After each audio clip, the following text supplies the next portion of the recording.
Riders on the storm, riders on the storm. Into this house we're born, into this world we're thrown. Hola, bona nit i benvinguts a la nova temporada de Singulars que aquesta nit comença. El dimecres que ve, dia 29, demà passat, els sindicats majoritaris han convocat vaga general contra la reforma laboral impulsada pel govern espanyol.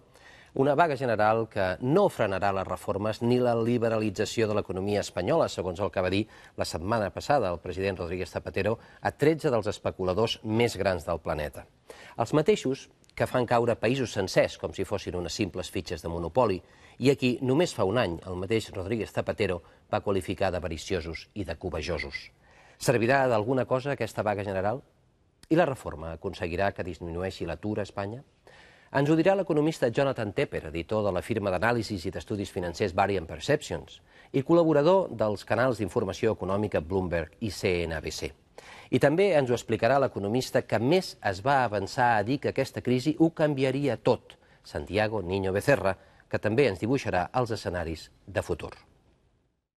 Aquest nano que ara té 2 anys penso que tindrà una infància molt trista, realment molt, i molt dura. L'adolescència del que tingui 12 anys també. I a sobre, quan arribi el 2020, que la recuperació ja s'haurà produïda, sortirà algú que digui, mirin, població, ciutadania, mirin, només necessitem el 40% de la mà d'obra. Bona nit, senyor Jonathan Tepper.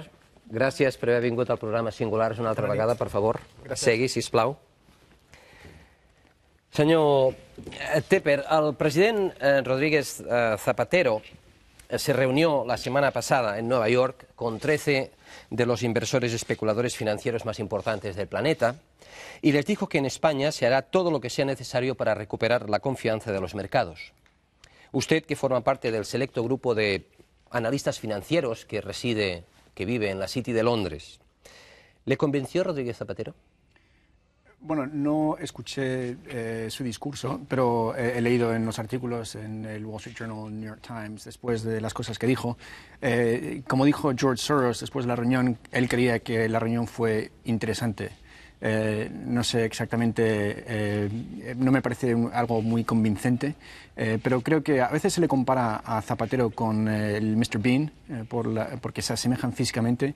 Creo que al cómico al que habría que compararle sería más con Groucho Marx, que dijo, tengo mis principios, si no le gustan, tengo otros.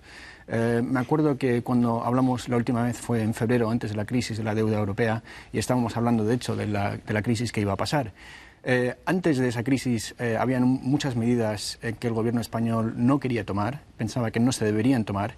Gracias a Dios las están tomando finalmente, pero, por ejemplo, con la reforma laboral que estamos viendo ahora son simplemente pasos a medias. Cuando usted estuvo aquí el mes de febrero dijo que el gobierno español estaba en quiebra intelectual. ¿Y ahora cómo está? Bueno, creo que lo primero que hay que hacer, por ejemplo, si alguien es alcohólico o drogadicto, es reconocer que hay un problema. Creo que si alguien es un político, lo primero que hay que hacer para resolver un problema es reconocer que existe. Finalmente, están reconociendo que hay una crisis. No reconocieron que hubo una crisis en el 2007, tampoco en el 2008. Solo fue al final del 2008, cuando hubo la quiebra de Lehman Brothers, que reconocieron que de hecho había una crisis. Finalmente lo reconocen y creo que es buena señal, pero no estoy seguro de que están tomando todos los pasos necesarios. El presidente de este país, no sé lo que hará el suyo, habla más de ilusiones que de realidades, por decirlo de alguna forma suave. En Nueva York, Zapatero dijo que la crisis de la deuda, tanto en España como en toda la Unión Europea, se había terminado. Bien, un día después, Irlanda y Portugal se encuentran en el borde del precipicio otra vez de la intervención o de la quiebra. ¿Es creíble España, señor Tepper? Usted que vive en Londres, usted que conoce a la gente de la City, o usted que está con la gente de la City, ¿es creíble España? Bueno, creo que España sí es creíble. Creo que parte del problema que existe con España es que, por ejemplo, las previsiones de crecimiento que tiene el gobierno son muy optimistas, no son muy realistas. El crecimiento que ha habido este año, como dije en febrero, sería mínimo si existiera. Un crecimiento de un 0,2% no es crecimiento apenas, no es crecimiento suficiente como para crear empleo, que es lo importante. Entonces, aun si entendemos que tal vez hemos visto el fin de lo que ha sido la gran crisis, la pregunta es cómo va a crecer otra vez España. Entonces, hay un sistema productivo, un modelo económico que se ha basado en el ladrillo. Esto ya se ha acabado. Entonces, ¿qué es el modelo económico que se puede seguir yendo adelante? Y realmente el gobierno, por el momento, no tiene esa respuesta. Y la reforma laboral también no da una respuesta a eso. Desde el mes de mayo, que es cuando sonaran todas las alarmas del mundo mundial con epicentro en España, Rodríguez Zapatero ha congelado pensiones, ha rebajado el sueldo a funcionarios y ha impulsado una reforma laboral. ¿No es suficiente? Creo que son los primeros pasos que hay que tomar. Interesantemente, otros países empezaron a hacer esto hace 1 o 2 años. Y otra cosa que siempre hay que tener en cuenta en la economía es que tarda tiempo en reflejarse, aún, por ejemplo, cambios fiscales, cambios monetarios. No pasa de la noche a la mañana. Y podemos ver algunos gráficos, porque creo que una de las preguntas de la que no estamos hablando, o al menos los economistas y los periodistas, es no de dónde estamos hoy, pero dónde podemos estar mañana y de dónde va a venir el crecimiento y cómo podemos realmente reformar el sistema español de empleo de una manera estructural, que pueda resolver el problema a largo plazo. Aquí tenemos los gráficos, señor Tepper, usted mismo. ¿De acuerdo? ¿Usted los va llamando? Vale. En este primer gráfico vemos que esto es España, vemos variación del Producto Interior Bruto, que es la economía total. Vemos también el empleo, que es cuántas personas están empleadas, y luego vemos salarios reales, que es cuánto gana cada persona. Y vemos aquí que el Producto Interior Bruto es la línea azul. Entonces, esto comienza en el 2007. El problema subprime y el problema del el mercado interbancario empieza aquí, en el segundo periodo del 2007. Esto es cuando el mundo realmente empieza a darse cuenta de que hay un problema gordo. Segundo trimestre del 2007. Sí, allí es cuando hubo los problemas de los fondos franceses del BNP que se congelaron, hubo el comienzo de todas las bancarrotas de los subprime que empezaron en el 2007, 1 y 2, o sea, los primeros trimestres. Entonces, de allí empieza a bajar. Vemos que el Producto Interior Bruto empieza a bajar y luego ya se vuelve negativo hacia finales del 2008 y luego cae. Pero vemos lo que está pasando en este periodo es que también el empleo empieza a bajar. Esto es lógico. Cae el Producto Interior Bruto, cae el empleo. Y baja el empleo, sí. Pero ¿qué es lo que pasa con salarios reales pactados? Suben y han subido hasta este trimestre, o bueno, el final del 2009. Y ha bajado muy ligeramente en el 2010, pero vemos que a través de la crisis, cuando podrían haber tenido flexibilidad, no han bajado. Ahora comparamos esto con la siguiente que vemos. Sí, un momento. Claro, pero vamos a ver, usted dice, empezó el segundo trimestre del 2007. Sí. Pero aquí se mentía. Bueno, aquí se decía que no había crisis. ¿Cómo quiere usted que bajasen los salarios? Bueno, no sé si desde el gobierno se estaba diciendo que no había crisis, si se ganaron unas elecciones diciendo que no había crisis, ¿por qué tienen que bajar los salarios? Bueno, imagino que no es que se mintió, como dije la última vez que estuve aquí, creo que la gente prefiere creer lo que prefiere ser cierto y creo que hay muchos que prefieren creer una visión de la realidad. No, la gente quiere creer, no, señor Tepper, se hicieron debates electorales donde no se decía crisis, no se podía decir la palabra crisis. Recuerdo un debate entre el alto funcionario Solbes y el candidato que era el segundo del Partido Popular, Pizarro, donde se pelearon, porque uno decía que había crisis, Pizarro, y Solbes decía que no. Es decir, no es que la gente quisiera creer que no había crisis, es que desde el gobierno se decía. Bueno, en los mercados financieros la crisis, sin duda alguna, empezó en el verano de 2007. Y eso fue cuando hubo el problema con los fondos del BNP y también con todas las compañías de subprime, y eso en el primero y segundo trimestre del 2007. Y eso simplemente se puede ir y se puede ver. También la mayoría de las bolsas tuvieron su mayor alcance en el 2007 y luego empezaron a bajar desde allí.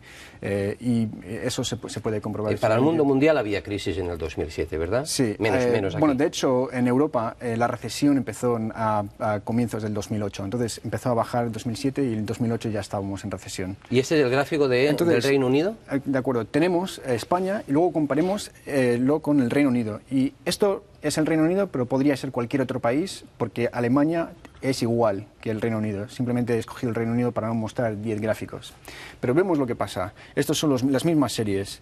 Vemos el Producto Interior Bruto, que es la línea azul. Baja. Está alto y baja. Baja en picado. Más que en España, si se creen las estadísticas oficiales. Y luego vemos que el empleo en Inglaterra va subiendo y luego va bajando ligeramente. El descenso es bastante leve en Inglaterra de desempleo y luego vemos que se recupera mucho antes que en España. Luego comparamos salario real pactado. Salario real pactado en Inglaterra empieza a bajar en el 2007. Entonces, una vez que se ve que hay crisis, los trabajadores tienen mucha mayor flexibilidad y las compañías para bajar salarios y trabajar menos horas en vez de despedir a los empleados. Y eso es lo que vemos en Inglaterra, que van bajando los salarios y luego suben y han bajado otra vez y luego ya están subiendo un poco ahora. ¿Pero tanto han bajado los salarios en Inglaterra? Sí, y eso es porque tienen una economía muy flexible y los trabajadores saben que es mejor para ellos tener una reducción de salario que sea poco antes de perder el trabajo. Entonces, es así como una economía flexible y normal se responde. En cambio, obviamente, en España vimos que que subían los salarios reales pactados. Y es porque simplemente se gobierna primero según convenios sectoriales, que son muy poco flexibles. Y también vemos que ahí básicamente todo está pegado a la inflación. Entonces, si hay un poco de inflación, entonces van subiendo los salarios. Entonces, no hay apenas flexibilidad y por eso vemos que, en el caso de España, el nivel de empleo cae aún más que el Producto Interior Bruto. Eso es lo que pasa en una economía que no es flexible, esto es lo que pasa en una economía flexible. Si vamos al próximo gráfico, vemos que el problema estructural en España es enorme y en este gráfico vemos aquí, desafortunadamente está en inglés, pero vemos que las líneas rojas, esto es el nivel de empleo del 2000 al 2008. Esto es antes de la crisis. Luego vemos las barras azules, que es durante la crisis. Y esto es el empleo juvenil, que se define como de 15 a 25 años. Entonces, estos son los jóvenes. ¿En España? Bueno, en todo el mundo, pero esto es España. Entonces, estos son los países ricos. Vemos que es Japón, Alemania, Canadá, Estados Unidos, Reino Unido, Francia, Suecia, Italia y España. Vemos que en los buenos tiempos casi todos los países tenían un nivel de desempleo juvenil mucho más bajo que en España. Vemos también que en el 2009, una vez que empezó la crisis, casi todos los países tenían un desempleo juvenil mucho más bajo que España. También si vemos lo que es la diferencia, o sea, de una vez que empezó la crisis, vemos que ha subido mucho más en España de lo que ha subido, por ejemplo, en Italia, donde apenas ha habido cambios. O sea, o Francia, el Reino Unido, Estados Unidos, Canadá. O sea, es una diferencia enorme. Sí, terrible, terrible. Sí.